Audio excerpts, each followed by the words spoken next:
Donc, aujourd'hui, chers auditeurs et auditrices, c'est moi, Aïcha Carlos. Et maintenant, avec les élèves de la radio scolaire, Rani Adji, Mohamed Reda Khaled, Sami Nafis, Armihi Bahouzna et Marlena.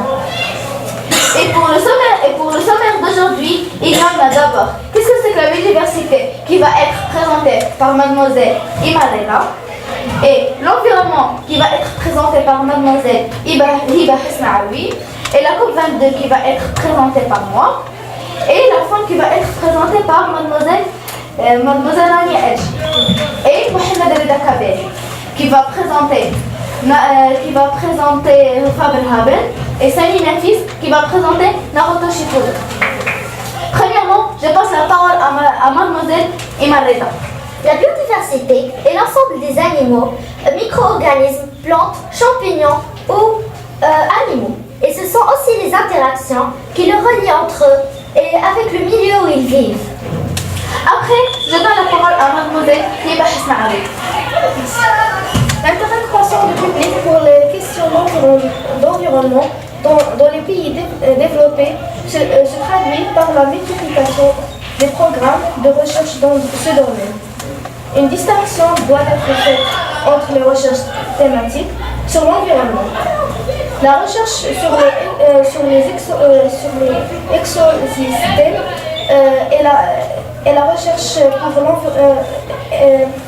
la recherche pour l'environnement, de même que dans le domaine agricole, on a été amené à distinguer les recherches thématiques sur les productions, de la recherche sur les systèmes de production paysans et de la recherche action pour le développement paysan. Et maintenant, je passe la parole à mademoiselle Aïcha qui va nous présenter l'historique de la COP. La première conférence mondiale sur le climat a été organisée à Genève en 1979 par l'Organisation météorologique mondiale, en abréviation OMM, et le Programme des Nations Unies pour l'environnement, PNUE, auquel s'était associé le Conseil international des unions scientifiques. Et elle a marqué un départ de programme de recherche climatologique mondial. La première COP s'est tenue à Berlin en 1995. Elle a fixé pour les parties à la Convention des objectifs chiffrés de réduction d'émissions et des gaz à l'effet de serre. La seconde COP, quant à elle, s'est déroulée à Genève l'année suivante, après la publication du deuxième rapport de GIEC. Et maintenant, je passe la parole à mademoiselle Rani Adji. Les animaux ont également mis en place des stratégies pour économiser l'eau et éviter la chaleur excessive, couches épaisses, chitites et vie sous terre pour les scorpions et insectes. Récupération de la vapeur d'eau contenue dans l'air pulmonaire en le faisant condenser dans les narines, production de fesses hyper asséchées et d'urine très concentrée, voire solide chez certains oiseaux. Perte des glandes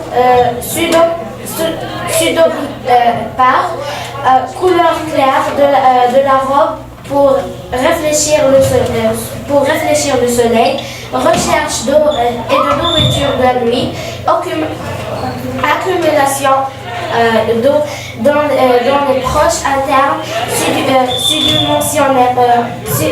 sous-dimensionnement des oreilles qui servent de radiateur pour réguler la déperdition chlorifique, pelage à poil court permettant une meilleure thermolyse, augmentation de la température interne pour éviter de la transpiration. Et maintenant, je passe la parole à mademoiselle Imarena qui va nous présenter les conséquences du rapport entre l'activité humaine et la biodiversité. Il n'est pas toujours facile facile d'attribuer à une seule cause la dégradation des écosystèmes naturels. La présence humaine dans l'écosystème des grands lacs illustre on ne peut mieux ce phénomène. Les grands lacs drainent 20% des réserves d'eau douce de la planète. En dépit de sa taille importante, la biodiversité de l'écosystème des grands lacs est menacée pour diverses raisons. Enfin, l'introduction d'espèces exotiques, qu'elles soient fortuites à cause de l'augmentation du trafic. Et maintenant, je passe la parole à Monsieur Mohamed El Kabel. Chers auditeurs et auditrices, je vous présente l'histoire de Fable Haven. Comme Rassorelson, âgé de 13 ans, et son frère Seth, âgé de 11 ans, se voient forcés de passer plus de 2 semaines de vacances d'été chez leurs grands-parents paternels. Alors qu'ils ne le connaissent quasiment pas, leurs parents le partent pour une croisière, ils ne peuvent pas les emmener. C'est en reculant que les deux enfants se rendent dans la ferme perdue au milieu de nulle part de leurs grands-parents. On s'arrête là pour le résumé.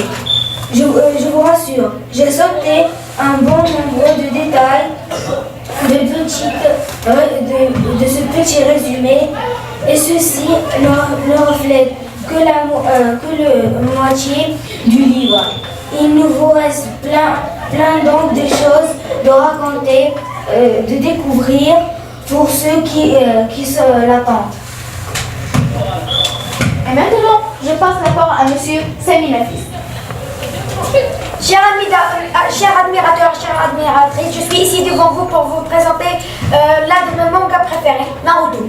Naruto est un shonen manga écrit et dessiné par Masashi Kishimoto. Naruto a été prépublié dans l'hebdomadaire Weekly Shonen Jump de l'éditeur Shueisha entre octobre 1999 et novembre 2014. L'histoire de Naruto se déroule dans un monde rétro-futuriste, ou bien que de nombreuses technologies modernes aient vu le jour. Les ninjas et dans une moindre mesure les samouraïs sont restés de véritables puissances militaires. Chaque pays a un village qui représente la force militaire du pays, dirigé par un Kage. Les villages, à travers leurs ninjas, se livrent des guerres les uns aux autres, à petite ou grande échelle, que ce soit pour obtenir des caractéristiques avantageuses propres au village ennemi ou pour soumettre un autre village et gagner en puissance. Et maintenant, on va vous présenter un slogan qui parle de la Terre. Protégeons notre planète pour une vie meilleure et pour l'offrir aux futures générations. Enfin, merci de nous avoir écoutés et de nous prêter votre attention. Donc, au revoir, à la semaine prochaine.